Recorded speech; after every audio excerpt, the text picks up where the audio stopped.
प्रेम से बोलिए श्री आनंद कंद भगवान की जय।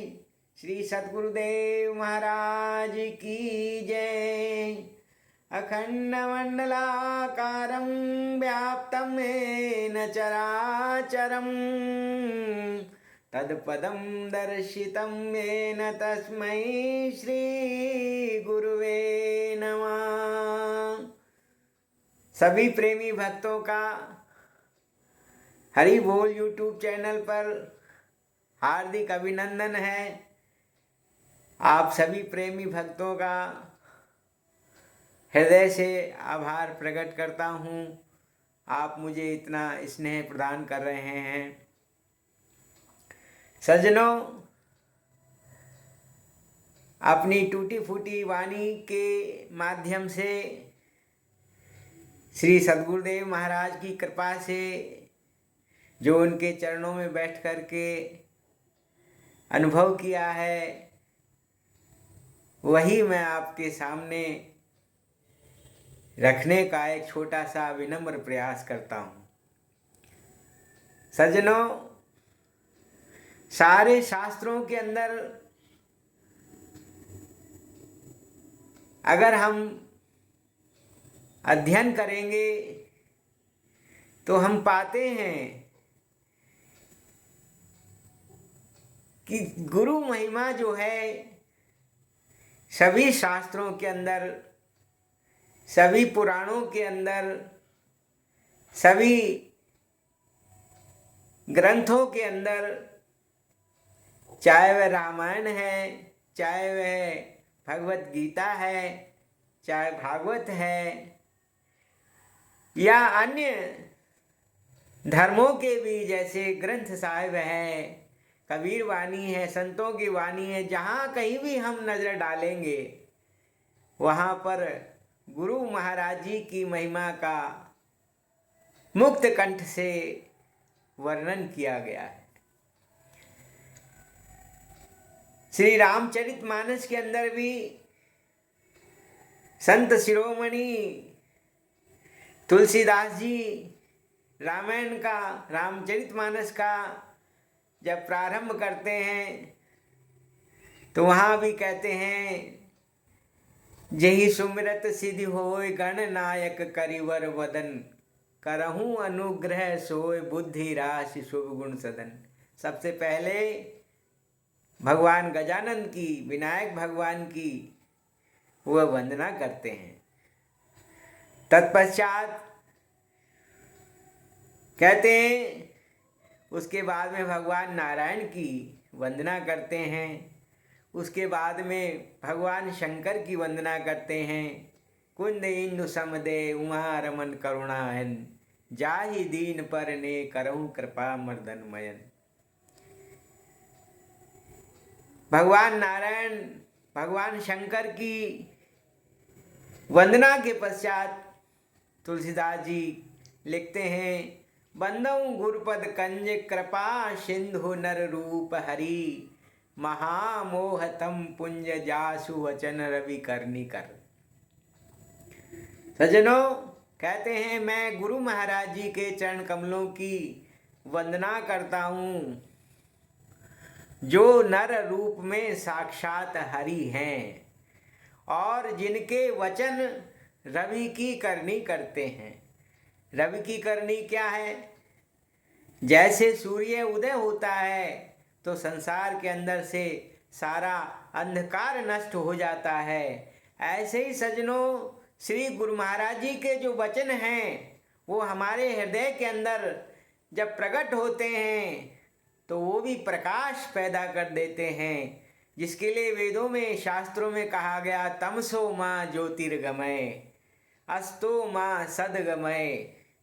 सज्जनों, वह परमात्मा जो आदित्य वर्ण है, जो ज्योति स्वरूप है, वह भर्गो स्वरूप है, उनकी कृपा से हृदय के अंदर प्रकट हो जाता है, अनुभूति होती है। इसलिए तुलसीदास जी जो है गुरु महाराज जी की वंदना करते हैं। और यही नहीं रुकते, श्री गुरु महाराज जी की वंदना करने के पश्चात फिर गुरु महाराज जी के चरण कमलों की वंदना लिखते हैं। बंदऊ गुरु पद पदुम परागा,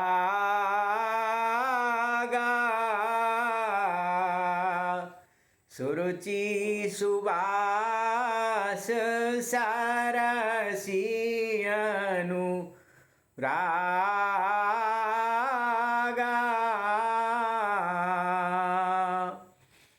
कहते हैं मैं श्री गुरु महाराज जी के चरण कमलों की वंदना करता हूँ।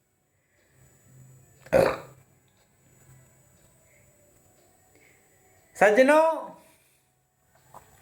चरण कमलों की वंदना करने से कहते हैं क्या होगा? गुरु महाराज जी के चरण कमलों की वंदना करने से कहते हैं अमीय मूरी मैं चूरन चारू, समन सकल भव रुज परिवारू। सारा जो है अमंगल जो है, हमारे अंधकार जो है, हमारे अविद्या जो है, वो सारा परिवार सब नष्ट हो जाता है। दलन मोह तम सोसु प्रकाशु, बड़े भाग्य उरावै जासु। जिनकी कृपा से मोह रूपी अंधकार नष्ट हो जाता है और जीव के हृदय के अंतरतम में प्रकाश प्रकट हो जाता है, ऐसे श्री गुरु महाराज जी के चरण कमल हैं। चरण कमलों की वंदना करने के पश्चात श्री तुलसीदास जी यहीं नहीं रुकते, फिर गुरु महाराज जी के चरण रज की वंदना करते हैं। श्री गुरु पद नख मणिगण ज्योति, सुमृत दिव्य दृष्टि ही होती। मैं गुरु महाराज जी के चरण कमलों के नख की जो है वंदना करता हूँ, जिनकी कृपा से दिव्य ज्योति का दर्शन होता है। श्री गुरु पद नख मणिगण ज्योति, सुमृत दिव्य दृष्टि ही होती। जिनकी कृपा से जीव को दिव्य दृष्टि प्राप्त होती है। भगवान गीता के अंदर कहते हैं कि मैं, हे अर्जुन, तू मुझको इन चर्म चक्षुओं से, भौतिक चक्षुओं से मुझको देख नहीं सकता है। दिव्यम ददामि ते चक्षु पश्यमेव योगेश्वरम। हे अर्जुन, मैं तुझे दिव्य चक्षु प्रदान करता हूँ, फिर मेरे स्वरूप का दर्शन कर। तो गुरु महाराज जी के चरण कमलों की वंदना, उनके पदनख ज्योति का दर्शन करने से जीव का हृदय के अंदर से और अंधकार नष्ट हो जाता है। श्री गुरु पद नख मणिगण ज्योति, सुमृत दिव्य दृष्टि है होती। सजनों, तो गुरु महिमा जगत के अंदर, अध्यात्म जगत में बहुत बड़ी महत्व है। जिस प्रकार से भौतिक संसार में हम भौतिक विद्या का ज्ञान प्राप्त करने के लिए स्कूल जाते हैं, विद्यालय जाते हैं, प्राचीन काल में गुरुकुल जाया करते थे, ऐसे ही सज्जनों, संतों के पास में हमें अध्यात्म विद्या को जानने के लिए और एक सद्गुरु की आवश्यकता होती है। संत समझाते हैं, बिनु गुरु होय कि ज्ञान, ज्ञान की होय विराग बिनु, गावहीं वेद पुराण सुख की लय हरि भक्ति बिन। कि हे जीव, जो परमात्मा की जो भक्ति सुख प्रदान करने वाली है, सुख का जो स्रोत है, वह गुरु बिन होय कि ज्ञान, उसका ज्ञान बिना गुरु महाराज जी कृपा के नहीं हो सकता। बिन गुरु होय कि ज्ञान, ज्ञान की होय विराग बिनु, गावहीं वेद पुराण सुख की लही हरि भक्त में। राम कृष्ण से को बड़ा, तिन्हु तो गुरु कीन, और तीन लोक के वेधनी, गुरु आगे अधीन। हम तो सांसारिक जीव हैं, लेकिन वो स्वयं परम परमात्मा सदगुरु की शरण में जाकर के और उनके चरण कमलों की सेवा करते हैं, उनके आश्रम में रह कर के और ब्रह्म विद्या को प्राप्त करते हैं। भगवान राम देखिए विश्वामित्र के यहाँ जागते हैं, गुरुकुल गए पढ़न रघुराई, अल्प काल सब विद्या पाई। गुरु वशिष्ठ जी जो है उनको शास्त्रों का, अध्यात्म विद्या का ज्ञान देते हैं। भगवान कृष्ण उज्जैन जाकर के और संदीपन मुनि के यहाँ आश्रम में सेवा करते हैं। सुदामा के साथ में लकड़ी चुनने जाते हैं, लकड़ी चुन चुन करके गुरु आश्रम के लिए लाते हैं। तो सज्जनों, ऐसा क्यों? ऐसा इसलिए कि गुरु महाराज जी की महिमा अपार है। जगत में गुरु महिमा है अपार, जगत में गुरु महिमा है अपार। कितने ही सज्जन पार उतर गए, कितने ही सज्जन पार उतर गए, गुरु चरणों से तार। प्रजगत में गुरु महिमा है अपार, जगत में गुरु महिमा है अपार। तो सज्जनों, गुरु महाराज जी की महिमा इसीलिए है कि वो जीते जी जीव को भव सागर से पार कर देते हैं, जीवन मुक्त बना देते हैं। जीते जी जीव को वो ईश्वर का अनुभव प्रदान कर देते हैं, जिसके लिए कबीर साहब कहते हैं, जीवत समझो जीवत बूझो जीवत मुक्ति निवासा, और मोए मुक्ति कहे गुरु लोभी झूठा दे विश्वासा। सुंदरदास जी संत हुए, वो कहते हैं सुंदर गुरु सुंदर मिले, सुंदर शिक्षा दीन, और सुंदर नाम बताए के सुंदर सुंदर कीन। तो सज्जनों, वो अध्यात्म विद्या हमें सद्गुरु के बिना प्राप्त नहीं हो सकती है। शास्त्रों का पठन पाठन हम कर सकते हैं, लेकिन वह जो ज्ञान है, यदि हम विचार करें, देखिए नारद जी जो हैं इतने भगवान के करीब भक्त थे और अनेक शास्त्रों का, पुराणों का, वेदों का सब उनको ज्ञान था। लेकिन एक बार कहते हैं वो भगवान नारायण के यहाँ बैकुंठ धाम जाते हैं और वहाँ भगवान से वार्ता करके जब लौटे वापस, तो भगवान ने कहा कि जहाँ नारद खड़ा हुआ था वहाँ की मिट्टी को साफ करो। थोड़ी देर बाद पार्षद लोग जो है, भगवान के पार्षद, जब वहाँ से सफाई कर रहे थे, थोड़ी देर में ही नारद जी वहाँ वापस लौटते हैं तो देखते हैं कि उस जगह साफ की जा रही है। नारद जी ने प्रश्न किया भगवान से, हे प्रभु, ये ऐसा क्यों हो रहा है? मैं जहाँ खड़ा था वहाँ सफाई की जा रही है।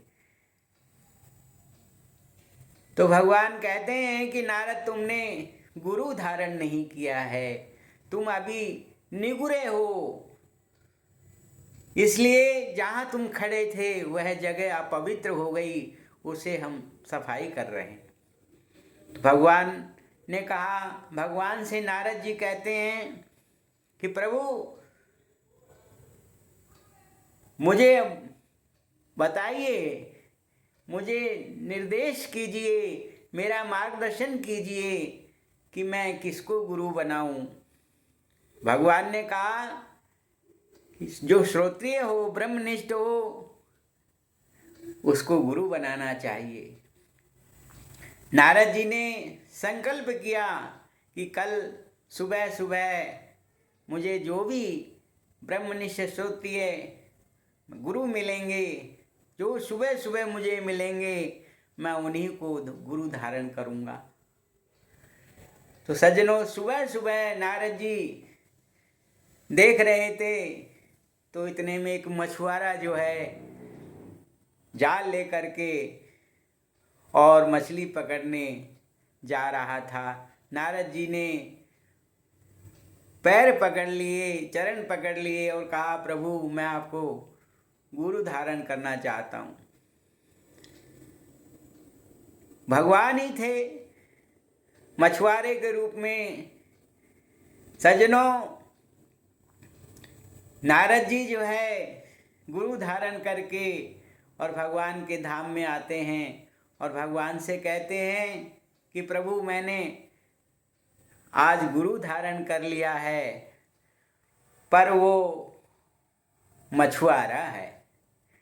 भगवान विष्णु बोले, नारद जी तुमने गुरु धारण किया और गुरु के प्रति जो है शंका जाहिर की है, इसलिए तुम नरक में जाओगे, तुम्हारी अधोगति होगी। नारद जी कहने लगे कि इससे तो मैं पहले ही ठीक था। अगर गुरु बनाने से मेरी अधोगति होती है तो फिर क्या फायदा हुआ। नारद जी जो है सोच में पड़ गए। जब वापस आ रहे थे तो वही मछुआरा उन्हें मिला और मछुआरे ने उनसे कहा, नारद जी क्यों निराश हो रहे हो, क्या बात है। उन्होंने कहा, मैं भगवान के धाम होकर आया हूँ और मैंने इस तरह का भगवान से संवाद हुआ।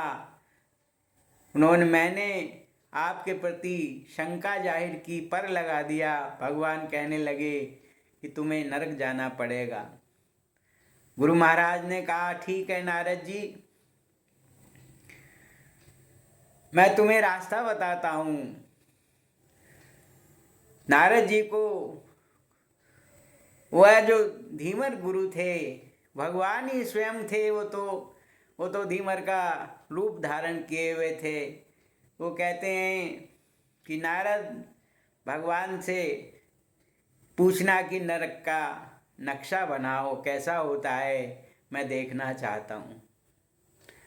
और जब वो नक्शा बना दें तब उस नक्शे में जो है उसी में लेट जाना, उसी में लेट पलोट कर देना, तो तुम्हारी 84 जो है नरक जो है समाप्त हो जाएगा।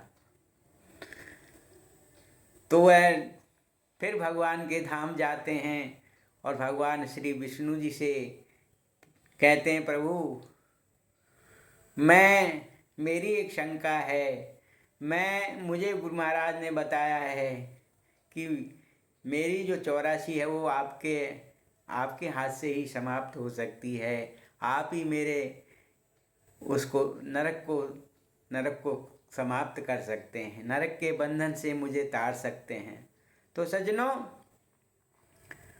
मुझे ये बताओ कि वो नरक कहाँ है, कैसे है उसका। भगवान ने एक तिनका लिया और सारा नरक का जो है वहाँ रेत पर जो है सारा नक्शा कुरे दिया और नारद जी उसमें लेट गए। भगवान नारायण हंसने लगे, नारद ये क्या करते हो। कहा कि प्रभु वो नरक भी आपका बनाया हुआ है और ये नरक भी आपका बनाया हुआ है। नारद जी जब लेट रहे थे तो भगवान ने कहा कि ये तुम्हें तकनीक किसने बताई, ये जो उपाय है तुम्हें किसने बताया। उन्होंने कहा, भगवान मुझे गुरु महाराज जी ने बताया। तो सज्जनों, गुरु महाराज जो हैं वह भवसागर से तारने का साधन बताते हैं। इसलिए कहा, जे न तरई भवसागर ही नर समाज अस पाए, सो कृत निंदक मंद मति आत्म हन गति जाए। जो नर समाज को पाकर के, मनुष्य शरीर को पाकर के और भवसागर से पार नहीं होता, क्योंकि कहते हैं कर्णधार सतगुरु दृढ़ नावा और दुर्लभ साज सुलभ कर पावा। गुरु महाराज जी जो हैं इस नौका के भवसागर से तारने की जो नौका है उसका उनके कर्णधार होते हैं। कर्णधार सतगुरु दृढ़ नावा दुर्लभ साज सुलभ कर पावा। उनकी कृपा से जो चीज़ दुर्लभ है, जीव जो दुर्लभ भवसागर से तरना जिसके लिए दुर्लभ है वह सुलभ हो जाता है। ऐसी श्री गुरु महाराज जी की कृपा है। इसीलिए कहते हैं षडंगादि वेदो मुखे शास्त्र विद्या कवित्वम सुगद्यम सुपद्यम करोति गुरुरंध्र पद में मनश्चेन लग्नम ततः किम ततः किम ततः किम ततः किम। भगवान शंकराचार्य कहते हैं चाहे सारे शास्त्रों उसके मुख कंठ में कंठस्थ हो जाएं, षडंगादि वेदों मुखे शास्त्र विद्या कवित्वम सुगद्यम सुपद्यम करोति। अनेक प्रकार की कविता की शक्ति, लेखनी शक्ति उसके अंदर आ जाए, लेकिन कहते हैं यदि गुरु महाराज के चरण कमलों में उसका प्रेम नहीं है तो क्या किया क्या किया क्या किया, अर्थात कुछ नहीं किया। इसलिए सज्जनों, हमें अपने जीवन के अंदर सद्गुरु की तलाश अवश्य करके और भक्ति मार्ग को पूछना चाहिए, जिससे हमारे मानव जीवन का जो ध्येय है वह पूरा हो, सफल हो। इन्हीं शब्दों के साथ आज की वार्ता को यहीं विराम देते हैं। प्रेम से बोलिए श्री आनंद कंद भगवान की जय, सद्गुरुदेव भगवान की जय।